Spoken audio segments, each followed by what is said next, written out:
Hello there, and thank you for joining me at my tying bench once again. And pretty soon it'll be terrestrial time again on the rivers and streams, so I thought I'd tie a terrestrial pattern this time.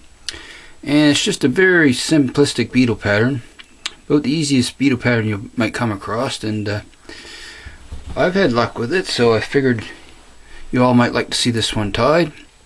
And you can tie it in a variety of different sizes. I go from a 10 down to an 18. And you can change it up. I use different materials for the indicator. You can change up the color foam. For the body, I generally use peacock herl, and you can also wrap hackle on the body if you wish. But for this particular pattern, for the video, I'll just show you the most simple pattern to tie. So we'll get him a device here and a fresh hook in, and I'll get started. Now I'm tying on the biggest side here, size this time, and it's a 10 dry fly hook. So we'll put that in here, lock him down. And for thread, I'm just using 70 denier UTC in black. So the first thing we'll do is start our thread base right behind the eye here, and we'll wrap back and get a good thread base down. And we want to come back to just in front of the barb there, and we'll snip that off. Alright. Now I'm using 2mm foam, fly foam in black here for this guy, and I usually cut my strips just at about the hook gap length, or width rather, whatever hook you're using, size hook rather, and I usually cut it to a point, makes it a little easier to tie in. So I'll come ahead this time a little bit with my thread, and then I'll tie in right at that point, and I'm going to hold the thread towards me, and as I wrap the thread, the torque of the thread going around will bring that thread right on top, the foam right on top of the hook for you, just like so. And that's one simple way of making sure your foam is right on top of the hook shank. And we'll wrap the rest of that down. A few more securers wrap. We want that to be just above the verb, so I'm going to go back a couple more wraps. Then we'll wrap forward. Okay, now the body is 4 strands of peacock herl. Pretty simple. And I'll just snip off those brittle tips there. Okay. And I'm going to tie those in by the ends there that we trimmed, and I'm going to come back, form a loop with my finger like I always do with peacock herl. And I'm going to make a little dubbing loop here. Come back to in front of our foam, then wrap forward to where we want to tie off here. Grab the thread and herl together. Grab some hackle pliers so you can give that a good twist. Just like so. And before I wrap that, I'm going to take a little bit of Zap-A-Gap or any super glue that you might use. And just a tiny dab there along the shank before I wrap the rope. Okay. That'll just make that beetle much more durable. And we'll wrap our herl forward. Just like so. Give it a few twists once again. If you notice your rope's coming on done on you, just twist it up. And we'll wrap forward to where I want to tie off here, where I stop my thread. Okay, we'll tie the herl off. Behind, then over the top, lock that in place. I'll come in and snip that excess off. Okay, next we're going to fold the foam over, and I'm just going to give a little pinch between my fingers and come around, a couple loose wraps and snug it down. I'm going to check and make sure it's centered like so. Then I want to form a little thread base there. Come back a ways towards the body. And you can trim that a little bit short now, that gets that out of your way for the head there. Okay, and the legs are simply, I have some, you can use black or brown. I happen to have yet a black, so I got some brown rubber hackle here, rubber legs, and I'll just fold that. So we get a little loop like so. And then I'll just place that on top here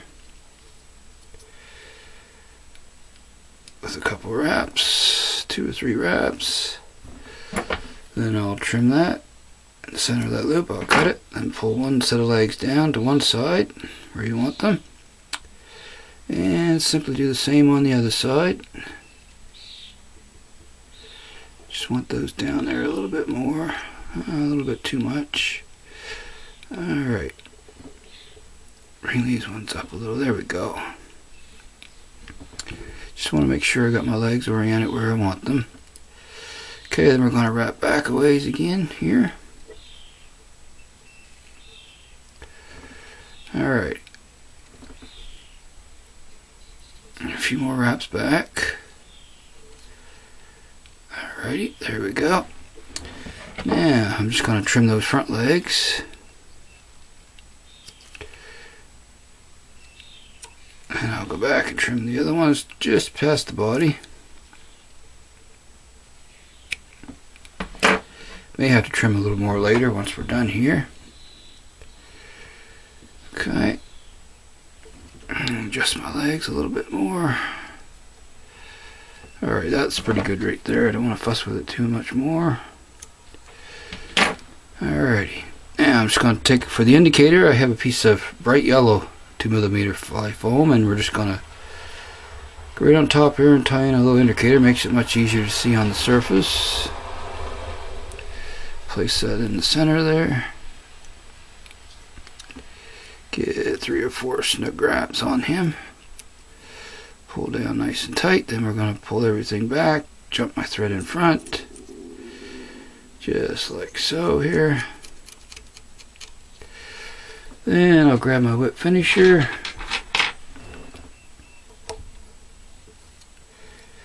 Pull everything back. Get a 4 or 5 turn whip finish in there. There we go. Make sure my leg's out of the way. There we go. Snug it down. Trim our thread.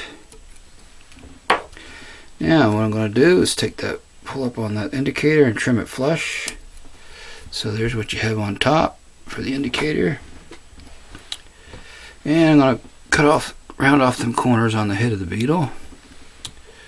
Sort of want to make it a little bit rounded here. Alrighty, there we are. Pretty simple, pretty fast and easy beetle pattern. Not a lot to it, but it catches trout. So there we go. Now one last step, I'll turn them upside down here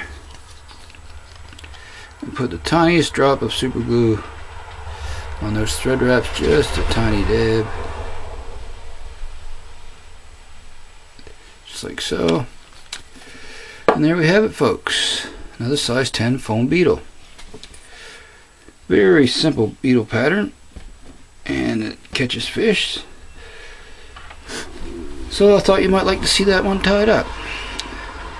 So if you have the materials, I'd recommend you tie a few of these guys up, and definitely add them to your fly box. And like I was saying, you can change up the color of the foam if you wish. What you use for the body, you can add hackle. Change the color of the legs.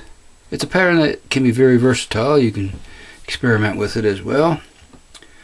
So until next time, I want to thank you all for watching, and if you haven't subscribed to my new channel, I'd appreciate it a great deal. And if I can get back to where I was, one thing I was thinking about doing, if I can get back to the subscribers I had on my own channel, I'm thinking about having a fly giveaway, so we'll see how that goes in the future. So, thank you so much for watching. Happy tying out there. We'll see you all again soon. So long for now, folks.